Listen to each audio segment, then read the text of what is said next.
Hey, did you know that around 85% of you watching aren't subscribed? If you're enjoying the content, please take a second to hit that subscribe button. It really helps out. Thanks. So here's the thing. I've had bad dates before. Like, real bad ones. The kind where she spends the whole time on her phone, or shows up high and talks about her crystals and moon cycles, like we're in some weird astrology cult meeting. But nothing prepared me for Agatha.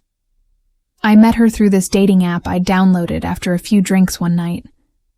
It was one of those exclusive ones that made you feel fancy just for getting in, even though it was just full of marketing. Interns and middle-aged people pretending to be in their 20s. Her profile didn't have a lot of info. Just a close-up of her eye, some artsy black and white photo of what I thought was her silhouette, and a bio that just said, "Old soul looking for someone curious." No age listed, no hobbies, just that. I matched with her because, I don't know, maybe I was bored or just curious like she wanted. We chatted a bit. Her messages were weirdly formal, kind of like how your grandma texts if she figured out emojis. Lots of periods. No lols. She called me dear twice. I should have seen the red flag then, but I just assumed it was someone trying to be quirky. We agreed to meet up on a Wednesday night at this weird, half-abandoned strip mall diner just outside the city. She picked the spot. Said it was quieter. Sounded a bit sketchy, but I figured, worst-case scenario, I get a funny story out of it. So I show up. The place is called Mildred's. It looks like it hasn't had a customer since 1992. Faded sign, one flickering light, and a weird smell of old coffee and freezer-burnt pie crusts.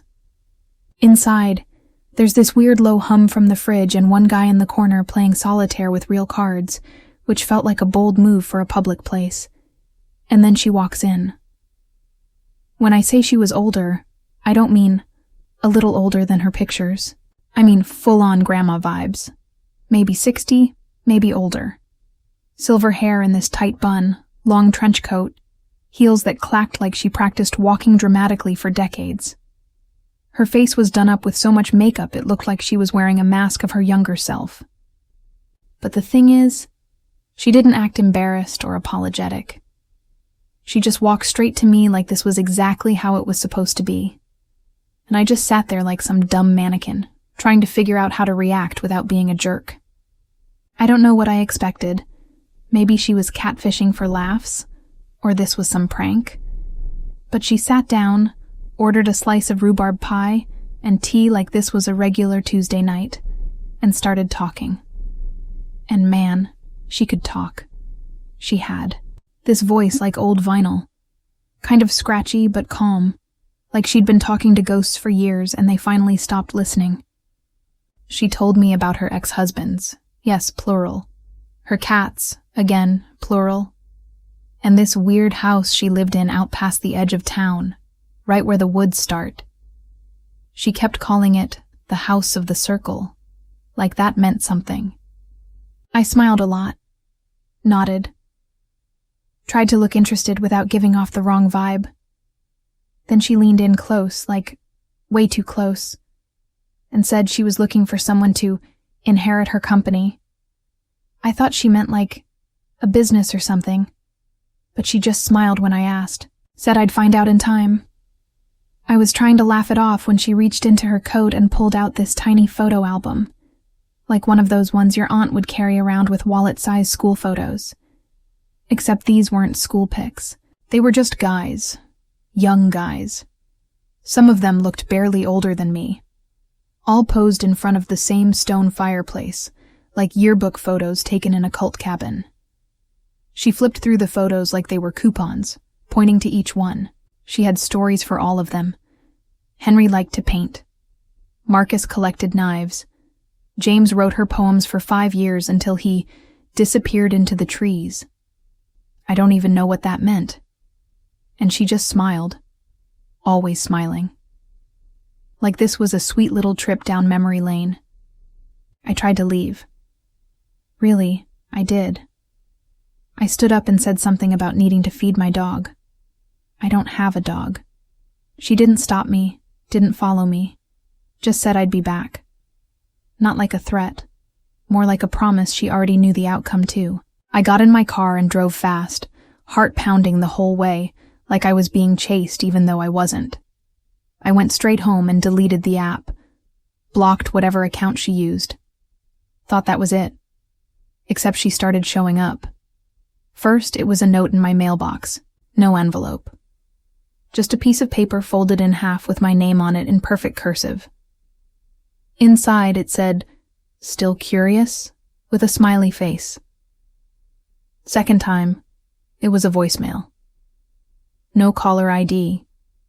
Just her humming this slow, eerie tune like a lullaby sung in reverse. I didn't even remember giving her my number. I stopped going out after that. Didn't check my mail. Stayed off social media. But it didn't matter. One night I heard something outside my apartment window. 3rd floor. When I looked, there was a ladder leaning against the wall, and a single red glove on my balcony. No one believed me. My friends thought I was making it up for attention or trying to go viral. I stopped telling people. I didn't sleep much. Kept thinking about those photos. The fireplace. The house in the woods. Last week, I found a package at my door. Inside was an old key and a note that just said, "Welcome home." I don't know how she keeps finding me. I moved. Got a new number. No paper trail. Nothing. And yet this morning, someone slid another photo under my door. It's me. Me standing in front of that fireplace, smiling.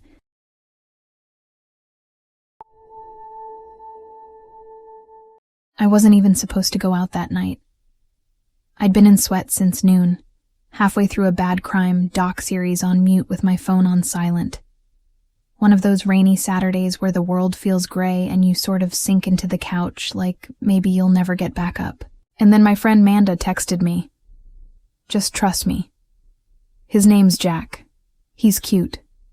You've been in hibernation mode too long." I don't know what possessed me to agree. Maybe it was guilt or boredom, or that tiny naggy voice that whispers stuff like "try harder" or "maybe this time." Whatever it was, I got up, slapped some makeup on, and ended up standing in the freezing wind outside this bar called Devon's. Never been there before. One of those weird halfway spots. Not a dive, but not upscale either. Fake exposed brick, overpriced sliders, neon signs pretending to be retro. Jack showed up late. Not terribly late, just enough to make me second-guess myself. And when he walked in, I saw him before he saw me. Tall, kind of stiff, good hair, clean, shoes.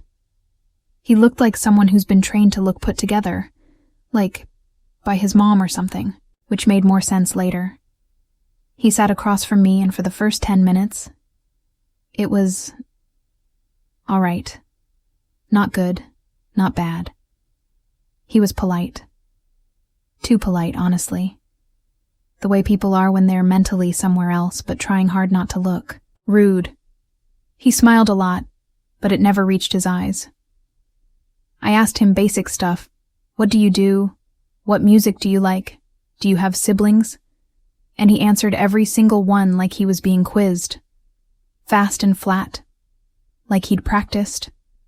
And, yeah, part of me knew something felt off, but I just thought maybe he was nervous. First dates can be weird. But then he said it. Out of nowhere. Dropped it between a sip of soda and some half-mumbled comment about the rain. He said his mum told him to go on this date. Said he didn't really want to, but she'd been on his case about meeting girls. He laughed when he said it, like it was some dumb sitcom plot. Like the idea of being here with me was part of some chore he'd put off too long. I didn't even know what to say. I just sort of nodded and looked at my drink. Something fizzled behind my ears, like someone flicked the lights off inside my chest. He started talking again, trying to backpedal maybe, or distract. Said he was gay. Just like that. Like he was talking about the weather. Said he only went out with girls when his mum pushed him to. Said he never told her he was into guys and didn't plan to. Said it in this tone like it wasn't a big deal. Like I should be cool with it. Like I was part of this weird emotional balancing act he'd built between his real self and whatever his mum thought he was. And I should have left. I know that. But I stayed. Partly because I was still trying to process what the hell was happening, and partly because he looked broken.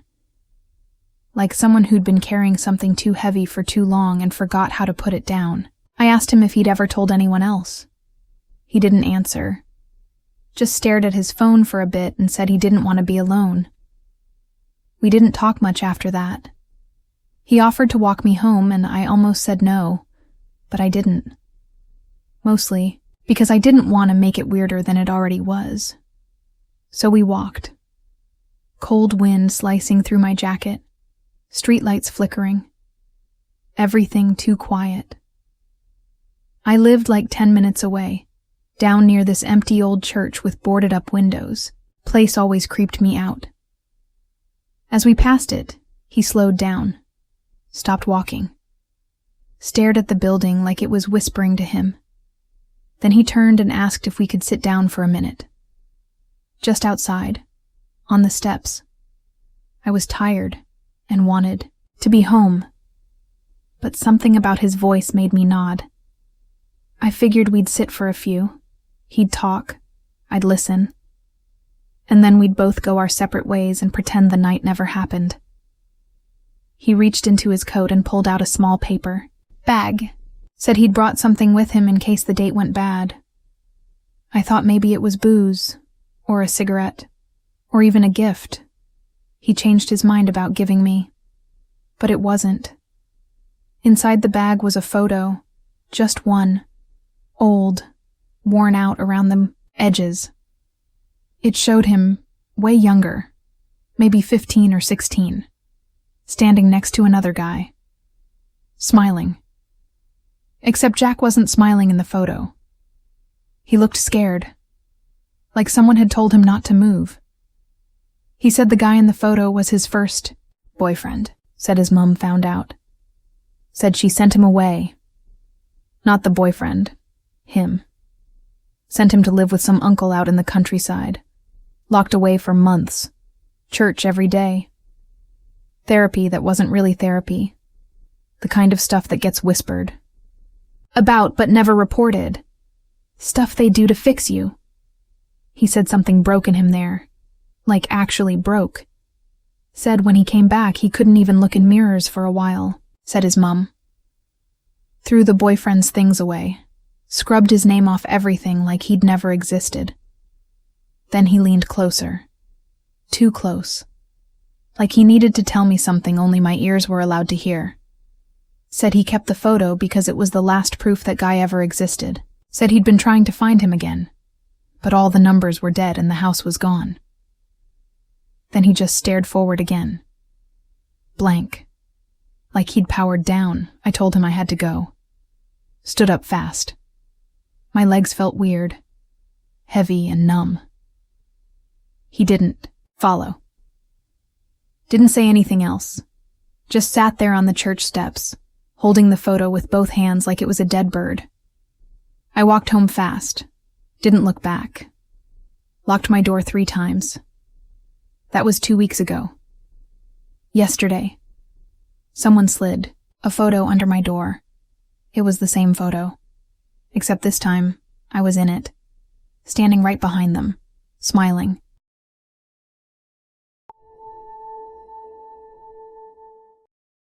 I wasn't even looking to date. Not really. Not like seriously. I'd just gotten out of this dull talking stage that lasted 3 weeks longer than it should have. And honestly, I was more into my late-night snacks and YouTube spirals than trying to impress someone again. But my coworker Liv kept insisting I needed to put myself out there, like I was a pet that needed exercise or something. She set me up with her old friend Jess, said she was cool, funny, into art and horror movies. Sounded decent. I figured whatever. What's one drink? We agreed to meet at this small, weirdly themed bar called the Broken Peach. Kind of place that tries too hard to be quirky. Mismatched chairs, menus made to look like ransom notes, bartenders with suspenders and flat caps like they're stuck in 1943. Not my vibe, but I didn't care. I got there early, ordered something I couldn't pronounce and immediately regretted it. Then Jess showed up, and I mean it wasn't subtle. She walked in wearing a big black hoodie and leggings. Nothing wrong with that. But her stomach, it was big, round, tight-looking. Not like someone who ate too much pizza. More like someone about 7 months into something life-changing. Like visibly pregnant. I froze. Not because I'm rude or anything, but because this was the last thing I expected. She came over, sat down like it was a normal day, and smiled. I tried to just be cool. Talk normal. But it was like this huge, glowing balloon in the middle of the table. She saw me glance at it once and her face changed. Not angry exactly, but cold. Kind of defensive. Like she was waiting for a fight. She said it was just bloating. Stomach issues. Something about her cycle. Whatever. But man, it did not look like that. It looked like a whole person was in there trying to stretch out. I nodded. Yeah, okay, cool, I believe you. But inside, I was already planning my exit. It just didn't add up. The way she sat, the way she held her hands on her belly, the way she sipped water like it was precious. And then came the shift. She got super weird about the food. The bar served tapas, little plates. She didn't want anything spicy, greasy, or cold. Said she had a sensitive gut. Then she asked if I smoked. When I said no, she smiled and said good. Then said something about chemicals getting into your bloodstream. I had no idea what she meant, so I just sipped my drink and tried to keep the convo alive. And the questions. Oh man. She asked if I believed in soul contracts. Asked if I thought people were born into our lives on purpose. Asked how I'd feel if I became a dad earlier than planned. Straight-faced. I laughed, thinking she was kidding. She didn't laugh back. She just stared at me for a second too long. I tried changing the subject, but it was like trying to steer a shopping cart with one busted wheel. It just kept veering back to weird stuff. Kids, parenting, bloodlines. It felt like an interview I didn't apply for. I checked my phone 3 times, even texted Liv under the table. She said Jess is just intense, and to relax. But by then, the vibe was tanking fast. At some point, I guess she picked up on it. Maybe I looked at the door too many times, or maybe I leaned too far back like I was about to leave. Whatever it was, she snapped. Not yelling, just icy. Like I'd insulted her whole family. She asked if I thought she looked pregnant again. I said no, which was clearly a lie, but I was trying to be polite. She threw her water at me, full, glass, straight in the face. Cold as hell. I jumped up, soaked, confused, heart pounding. She stood up too, grabbed her bag and walked out like she won. Didn't say bye. Didn't look back. Just left me standing there dripping like some drowned idiot in front of 10 strangers pretending not to stare. I left right after. Blocked her number. Liv apologized the next day and said Jess had been going through stuff. I didn't ask. I just wanted to forget the whole mess. Thought maybe she was just unwell, or having a bad week, or something worse. But then, 2.5 months later, I saw her on Facebook. Her profile popped up in that weird people you may know section. She'd changed her picture. It was her, holding a baby, a newborn, wrapped in this blue blanket with one of those hospital hats. Her caption just said, "My little miracle." Dated 5 days ago, my stomach dropped. I clicked through her page, scrolled a bit. Her bump was in a bunch of older pictures. She'd just hidden them from strangers, or kept them private. Tons of posts about trusting the universe and everything happens for a reason. Comments from people saying stuff like, "We're so proud of you," and "You're so brave doing this alone." Except she didn't look alone. In one picture, there was a guy holding the baby with her. His face was kind of blurry. Couldn't tell who he was. But in another one, zoomed out a bit, I noticed something weird. He was wearing the same jacket I wore on our date. I stared at it for way too long, trying to see if maybe I was seeing things. But it was mine. Dark green, fake leather, torn pocket near the sleeve. I don't know how or why. Maybe she found another guy who looked like me. Maybe she bought the same jacket.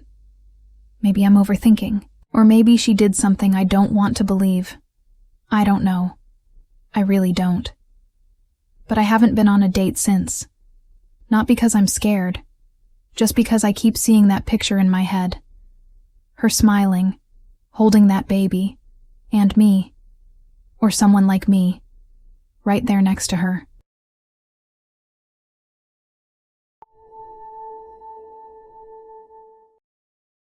I don't usually do blind dates. Not because I think I'm too good for them or anything like that, but because every time I've let someone set me up, it turns into a mess. Like the guy ends up being twice my age or says he's between jobs, which means he lives with his dad and watches conspiracy videos all day. But I was bored. Really bored. And my friend Kira swore this guy was chill. His name was John. She said he was quiet but smart, kind of nerdy in a good way, not annoying. Like the kind of guy who actually listens when you talk and texts back with punctuation. I was like, sure. What's one dinner? It's not like I had plans, and if it went bad, at least I could get a free appetizer out of it. She set it up for a Friday night, gave me his number, and said he'd meet me at this Italian place near campus. Not super fancy, but not gross either. Place with candles on the table, even though it smells like garlic bread 24/7. I put on jeans, a decent top, did some eyeliner that actually matched on both eyes for once. Felt kinda good leaving the house, which should have been the first warning. I got there first. Sat by the window. Texted Kira just to say I didn't hate her yet. Then I saw him come in. Tallish, brown hair, glasses. Clean shoes, which was a good sign. He looked around for a second like he wasn't sure if he should bail or not, then spotted me and walked over. Okay, first impression, not terrible.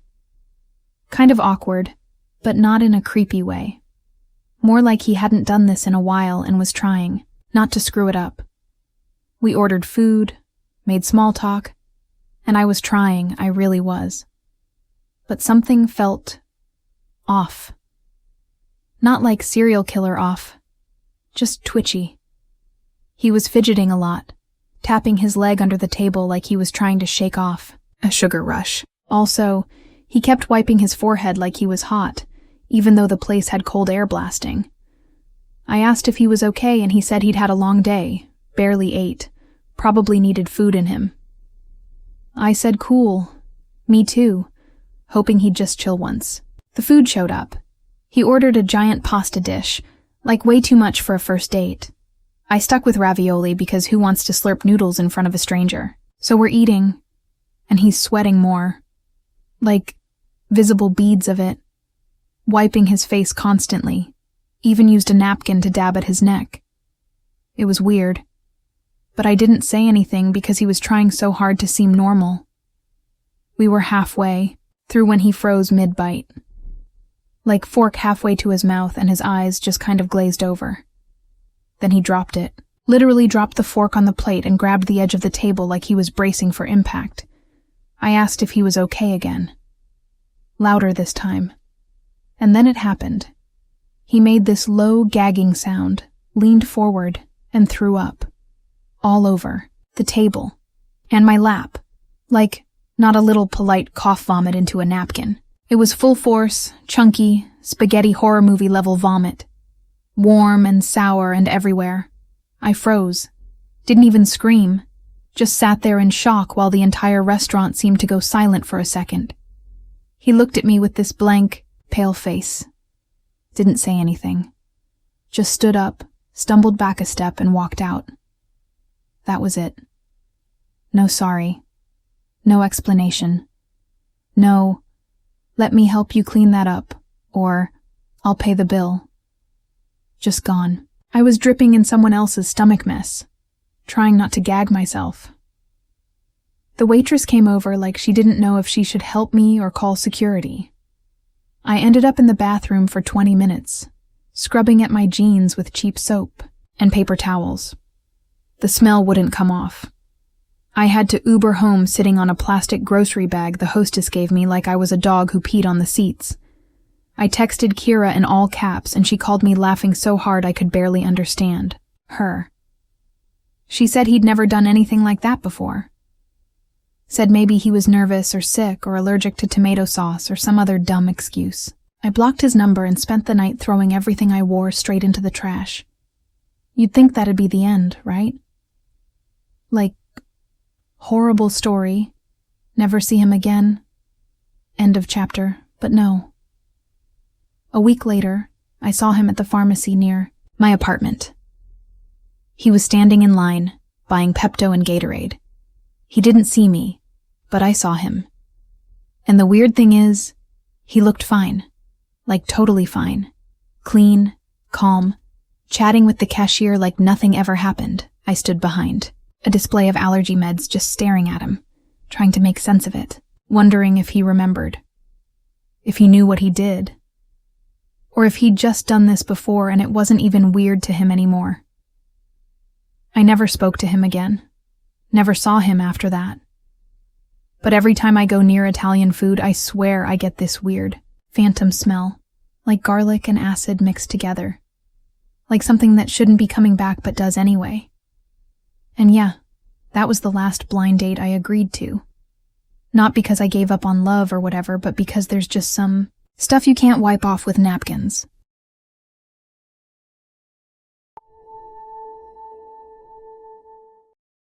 Okay, so let me just start by saying, I didn't even want to go on this blind date in the first place. It was one of those things where your friend won't stop bugging you about meeting someone they just know you'll click with, and you get worn down after the 7th text and agree so they'll stop sending you memes of sad single people. That was me. Worn down, kinda bored, no real plans.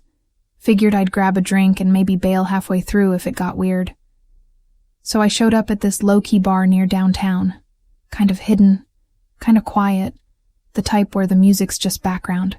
Noise and the booths are deep enough you don't accidentally bump knees with a stranger. Not bad, honestly. I got there a few minutes early, figured I'd beat her there, scope the exits if things got sketchy. But she was already inside when I walked in. She stood up when she saw me, waved like we'd known each other for years. I smiled and waved back, a little confused because I was still trying to match her to the photo my friend sent me. She looked a bit different. Same hair maybe. But in person, she had this intense energy, like staring directly into a flashlight. Big smile, wide eyes, too much excitement for someone just meeting you. I slid into the booth and she reached over and took my hand immediately. I thought she was joking, like making fun of blind date awkwardness. But then she squeezed it and started talking like we were picking up from last week. Told me she missed me. Said she was glad I finally made time for her. Mentioned she'd been worried I'd cancel again. Again. That word sat weird with me. I hadn't canceled anything. I hadn't even talked to her before tonight. She said we'd messaged before. Said I'd been distant lately, but she understood because I had a lot going on. I laughed it off, thinking maybe she got wires crossed or mixed me up with someone else. Blind dates can get messy. Maybe my friend gave her the wrong impression, or maybe she was just nervous and rambling. But it didn't stop. She ordered for me. Said she remembered what I liked. Said I always got this one drink.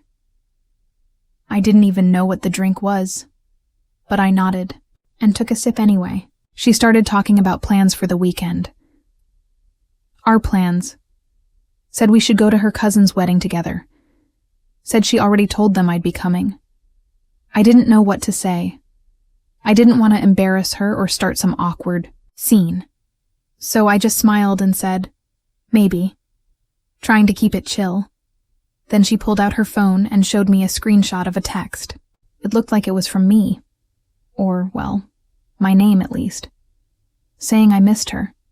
Saying I was all hers. It wasn't my number. It wasn't even my writing style. I never use that many emojis. But she stared at me like it was proof of something. Like I'd lied to her and now she caught me. I told her that wasn't my number. She frowned. Like a switch flipped.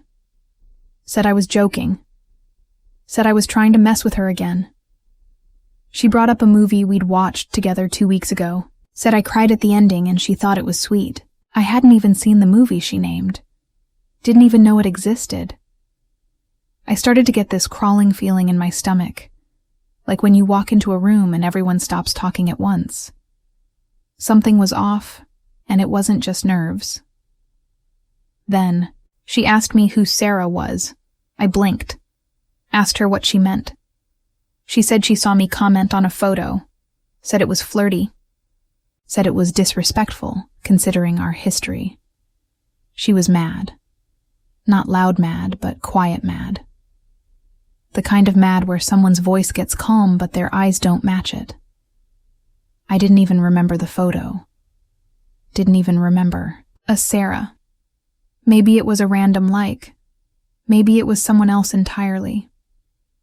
But she wasn't having it. She started accusing me of messing around. Said I promised her I wasn't like her ex. Said I told her I was different, that I wasn't going to hurt her. I sat there frozen, trying to explain. I'd never said any of that we'd just met.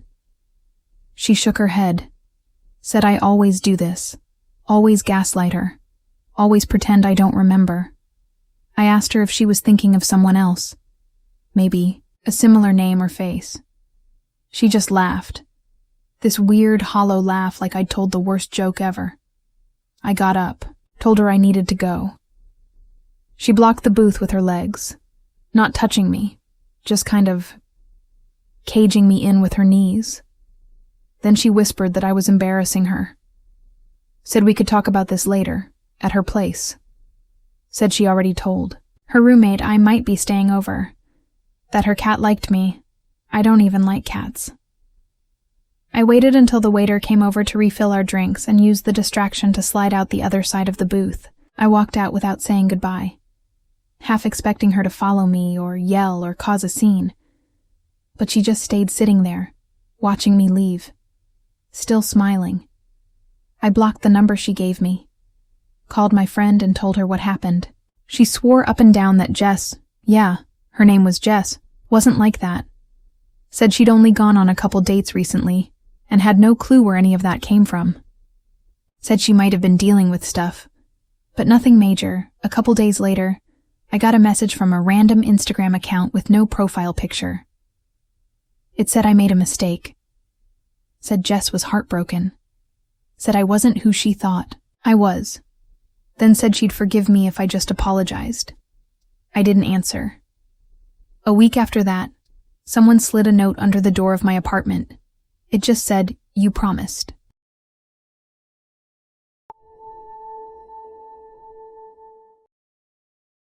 I should have gone home when my phone hit 9%. That's the one detail that sticks with me more than anything. I remember staring at the battery icon and thinking, I'll just order the ride now and charge it when I get in. No big deal. Classic last words. So I met this guy at a bar downtown. Not a sketchy place. Just your regular, trying to be classy but still sticky floors type bar. Kind of dark, old furniture, overpriced drinks. We were set up through a friend of a friend. The kind of setup where no one takes it seriously, just see if you vibe. He wasn't bad. Name was Andrew. Not super loud, kind of clean cut, laughed at my dumb jokes. Conversation wasn't fireworks, but it wasn't painful either. We talked about stupid work stories, music, how bars always smell like lemon cleaner, and something burned. He seemed decent. Normal. After a couple hours, I decided I'd had enough, not in a bad way. I was just tired, and it was already close to midnight. I told him I was going to call a ride, and he offered to wait with me outside. I figured, sure. Cool. Nice gesture. Then he said something about living a few blocks past my area, so we might as well split a ride. And yeah, it did seem a little forward, but honestly, people split rides all the time. It didn't set off any alarms. I was tired. My phone was dying. He wasn't giving off creepy vibes. He pulled out his phone and said he'd order it since mine was lagging, and I gave a lazy nod and said, "Yeah, okay." We got in the car. Here's where stuff starts sliding sideways. I sat on the left side. He slid in beside me. Driver nodded, said, "Our names like they do." Everything seemed fine. The car smelled like cinnamon gum. Music was low. Andrew asked me something about weekend plans. I glanced at my phone to see if I had enough battery to check my texts, and that's when I noticed it. The map. It wasn't going toward my place. Not even close. We were heading west, away from my street. Like a whole different area. A part of town I don't go to. I blinked, checked again. Thought maybe I was just looking at it wrong. I leaned forward a bit and asked the driver if he had the right stop. He didn't answer right away. Just kind of did this tiny laugh like I'd asked something silly. Then he said something like, "Don't worry, you're with him," and kept driving. I looked at Andrew. He smiled. Not big. Just a tiny little curl at the edge of his mouth like this was all fine. Like it was normal. He said we were going to a better spot. Quieter. No bar noise. Just chill. I told him I hadn't agreed to that. My voice cracked halfway through. My hands were cold suddenly. I pulled up the app on my phone even though the screen was lagging. And sure enough, the ride details weren't on my account. It was his. Completely under his name. No way for me to adjust the route. I said I wanted to get out. He looked at the driver through the mirror and the car sped up. No joke. I felt it. Like we just hit a green light. Except there was no light. My heart started beating so hard I could feel it in my ears. I tried the door. It was locked. Nothing dramatic. No alarm or sound. Just that dumb click that said, "Nope, not happening." I don't know if I froze or if everything just started spinning, but I stared out the window trying to memorize street signs. Problem is, we were on some half-lit industrial stretch of road. Warehouses, fences, no people, no other cars. It was dead quiet outside, just the low rumble of tires and the occasional flicker of a busted street lamp. I looked at Andrew again and he was still calm. Way too calm. Like this was all part of his weekend plans. He told me to relax. Said we're just gonna hang out. He didn't touch me or anything, but he leaned a little closer, like he was waiting for me to play along. I started talking fast, saying I needed to go home, that I had work early, that my roommate was waiting. Lies. All of it. I just wanted him to believe someone was expecting me. He stopped smiling then. Didn't say anything. Just turned his head toward the window like I was annoying. I waited for a stop sign. Anything. Figured if I saw one, I'd fake being sick or something. Make them stop. But we didn't stop. Not once. Every intersection was a roll-through. Every light was green, like the city was in on it. Finally, I saw it. Gas station. Lit up like a movie set. First normal place we'd passed in minutes, I didn't ask. I just started yelling at the driver to pull over. Loud. Repeating myself over and over, like a kid having a meltdown. The guy didn't budge at first, but then something shifted. Maybe he got nervous. Maybe he saw a camera. Whatever it was, he slowed down just enough near the turn-in. I yanked the lock. It clicked. I threw the door open, almost lost my shoe on the pavement, rolled out into the gravel. Didn't even care how stupid I looked. I ran to the door of the gas station and flung it open like it was the only building left on Earth. I didn't even look back.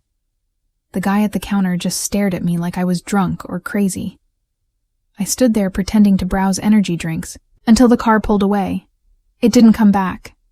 I reported the ride, gave the driver's name, screenshot everything before my phone died, filed a report through the app, never heard anything solid back, just the generic response stuff. Thanks for letting us know. Safety is our top priority. Andrew blocked me the next day. Vanished. Phone number deactivated. Instagram gone. Like he never existed. I still take ride shares sometimes, but only in daylight, and only when my battery's full. I always check the map before the car moves, and if it's even a block off, I get out. Every time. No questions. I never thought a second date could feel like a trap, but it did. It started so normally. I met him on a dating app, one of the popular ones where you swipe and hope for the best. His profile caught my eye right away. Polished but not fake. Photos. With a natural smile. A bio that was witty without trying too hard. He had a good job. Traveled to cool places.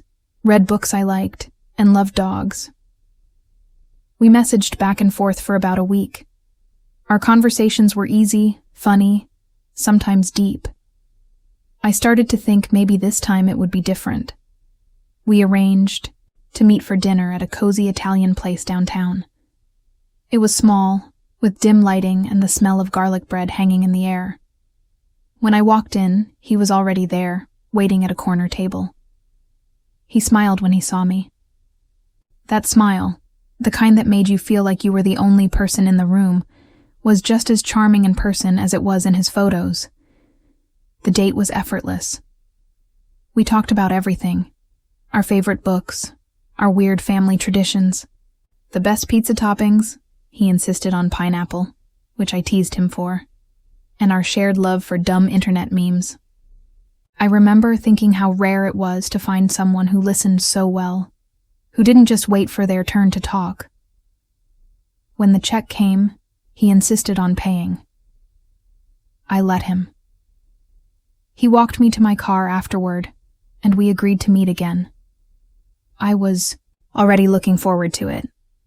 The second date was even more magical. He took me to a rooftop bar with string lights draped across the terrace, the city skyline shimmering in the background. We shared a bottle of wine and talked for hours about childhood memories, our dreams, and the kind of people we wanted to be. It felt intimate, like we'd known each other for years, instead of just a few days. At the end of the night, as we stood under the soft glow of the city lights, he reached into his pocket and pulled out a small key. "For when you want to come over," he said with a smile. I hesitated, a flicker of doubt flashing through my mind. Was this too soon? Was I rushing things? But it felt right, sweet, thoughtful. I took the key, feeling a flutter of excitement, mixed with nerves. The third date was quieter but somehow heavier. We visited a museum, wandering through halls filled with art and history. Afterwards, we sat in a quiet cafe, drinking coffee and talking about everything from politics to philosophy to our families. He told me stories about his parents, high school sweethearts who'd been married for decades. He spoke about wanting that kind of love, a future with kids, stability, forever. At first I smiled and nodded, flattered. It was rare to meet someone who wanted the same things I did, But as he talked, a nagging feeling crept in. It was too much, too fast. I tried to tell him I needed to slow down, that I wasn't ready to rush into this. His face changed. The warmth I'd fallen for melted away. He became cold, distant, like I'd just betrayed him. I tried to brush it off, thinking maybe I was overreacting, that he just needed time to process. But then the messages started. At first, they were sweet and apologetic. I didn't mean to scare you. I just really like you. Please don't shut me out. But within days, the tone shifted. The texts became demanding. Why are you pulling away? What are you hiding? Are you seeing someone else? I told him I wasn't seeing anyone else. I needed space. I needed time. But he didn't. Believe me. And then he started showing up. At my favorite cafe, sitting quietly at a table just far enough to be noticed, but not close enough to be obvious. At the bookstore I went to every weekend, browsing the shelves in the same aisle where I was. I tried changing my routine, going to different places, different times, but he always seemed to find me. I thought I could handle it. I told myself it was just infatuation, that he'd get bored and leave me alone. But the fear grew. One night, walking home from work, I saw him standing across the street, staring straight at me. My heart sank. I crossed to the other side, hoping he hadn't seen me. But he did. He crossed too. I picked up my pace, my breath quickening. He matched my speed. I turned a corner, desperate to lose him. But he was still there, just behind me. I ran the last few blocks. I didn't look back. When I finally got inside my apartment, I locked the door and leaned against it, shaking. My phone buzzed. A message from him. I know where you live. Panic set in. I blocked his number, changed my locks, told my closest friends what was happening. They were supportive, but I could see the worry behind their eyes. They urged me to call the police, but I was scared. I didn't want to make it real by involving the authorities. But it didn't stop. I started getting calls from unknown numbers. No voices, just silence. Sometimes the calls were hours apart. Other times they came in the middle of the night, and the packages. Small gifts showed up at my door. Flowers I'd mentioned liking, books from my favorite authors, even a scarf I once said I liked but never bought. It was clear he was watching me, tracking everything I said, every place I went. I began carrying pepper spray everywhere. I took different routes home, looked over my shoulder constantly, double-checked every lock, every window. Sleep became impossible. My dreams were filled with him lurking in shadows, waiting. One day, I came home to find a folded note slipped under my door. My hands trembled as I unfolded it. Written in messy handwriting were two simple words. I miss you. Below. That, another sentence. We belong together. I felt like the air had been knocked out of me. The message was terrifying and heartbreaking all at once. That was the moment I called the police. They took the note, asked questions, made a report. But their response was cold. Until he does something more serious, there's not much we can do, one officer told me. I felt trapped, caught between fear and helplessness. Eventually I moved. I changed my phone number, left the city for a new one, hoping to erase him from my life. It's been months since I left everything behind. But the fear never really left me. I still check my locks twice before bed. I still look over my shoulder when I walk alone. I still flinch when my phone buzzes unexpectedly. I never thought a second date could feel like a trap. But it did. And the scars it left are still there. Hidden, but real.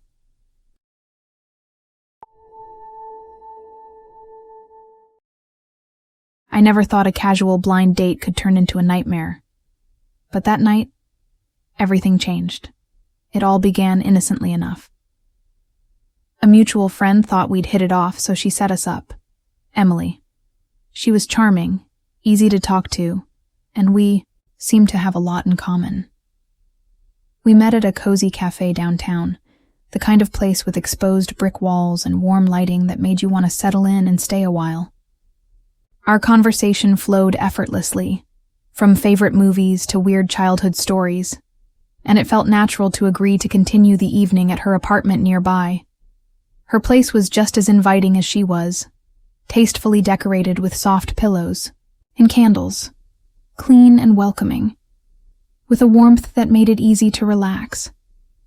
We sat close on the couch, shared a bottle of wine, and talked about everything and nothing. It was comfortable, the kind of easy intimacy that only seems possible when you're around someone who feels familiar.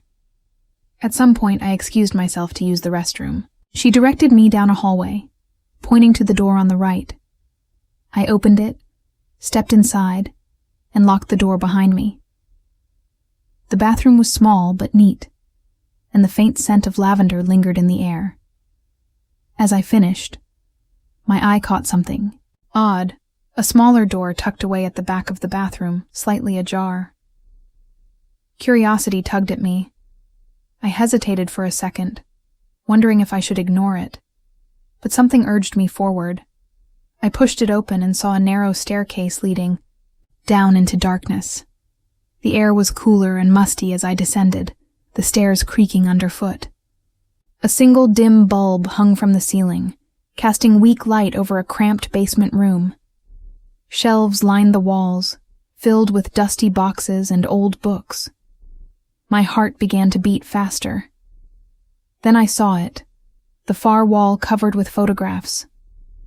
Hundreds of them, taped and pinned in rows that overlapped and spread out like a twisted mosaic. Faces of people I didn't recognize, places I'd never seen. But then my breath caught. There was a photo of me, taken from a distance, blurry but unmistakable. Me walking down a street I knew well. There were more pictures, clearer ones, showing me at a park bench, entering my apartment building, even one that looked like it was taken from inside my own home. A wave of cold panic swept through me. She had been watching me. For how long? How often? What did she want? I backed away slowly, every instinct screaming to get out. My hands shook and my throat tightened. I hurried back up the stairs, heart hammering in my chest, and closed the bathroom door behind me. When I returned to the living room, she was sitting on the couch, casually sipping her wine, as if nothing had happened. She looked at me with a smile, but there was something beneath it. Something unreadable, dark. "I'm sorry," I blurted. "I think I need to go." She stood, walked me to the door, her smile unwavering. "Don't worry," she said softly, her voice calm like a whisper in a quiet room. "I won't be far." I didn't turn back. I didn't need to. I left her apartment and never looked back. The next day, my phone buzzed with a message from an unknown number.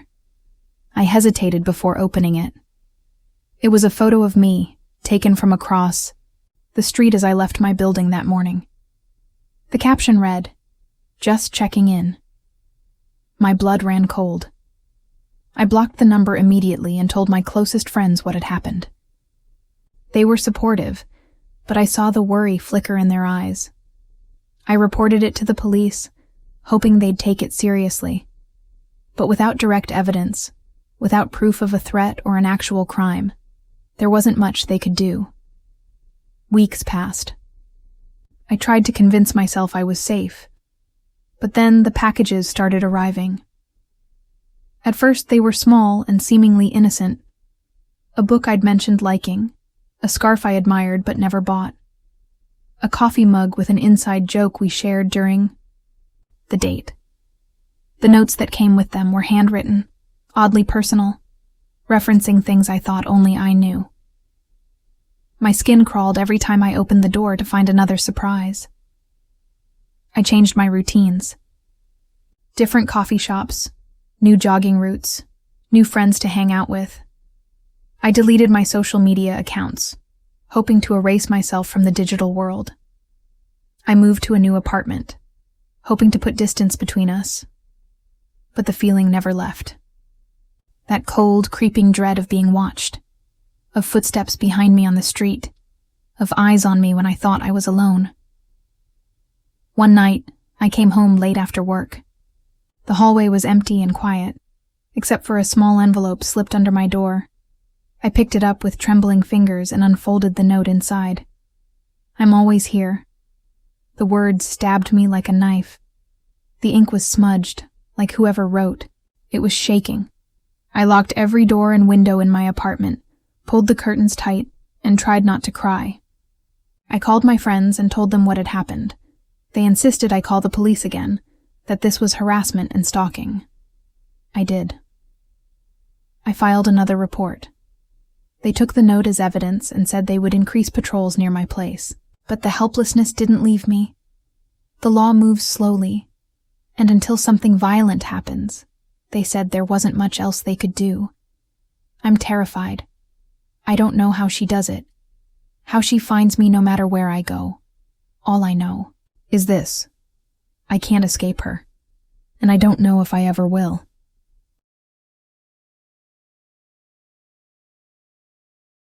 Thank you for watching till the end of the video. Now sit back, relax, and listen to an hour of calming rain sounds.